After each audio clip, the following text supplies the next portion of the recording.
एक दोपहर धूल भरी अटारी में घूमते हुए उसकी नजर कुछ असामान्य चीज पर पड़ी।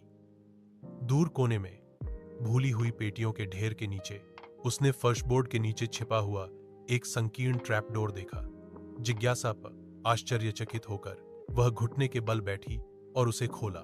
नीचे स्थित छोटा सीढ़ीदार मार्ग एक धुंधले बासी सुरंग की ओर जाता था।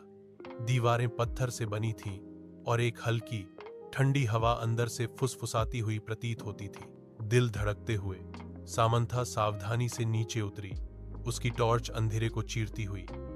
सुरंग उसकी उम्मीद से कहीं अधिक लंबी खिंची हुई थी, जो पृथ्वी के नीचे मुड़ती और मुड़ती थी। वह हिला नहीं सकी।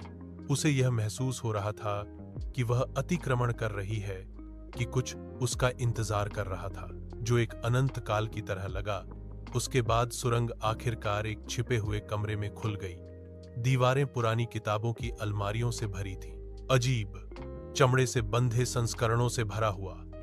कमरे के केंद्र में एक पुरानी मेज धूल भरे कागजात और पत्रिकाओं से घिरी हुई थी। जैसे ही सामंथा दस्तावेजों को पढ़ रही थी, उसके हाथ कांप रहे थे। रिकॉर्ड डीएस ने निषिद्ध अनुष्ठानों और गुप्त समाजों की बात की।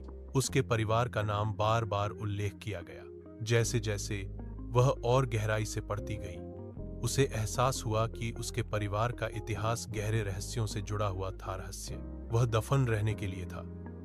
उसने कुछ ऐसा उजागर किया था जो किसी को नहीं जानना चाहिए था, कुछ ऐसा जो पीढ़ियों से छिपा हुआ था। जैसे ही खोज का भार उस पर पड़ा, उसने सबसे हल्की सी आवाज सुनी। उसके पीछे से आवाज आई, एक फुसफुसाहट, धीमी और ठंडी।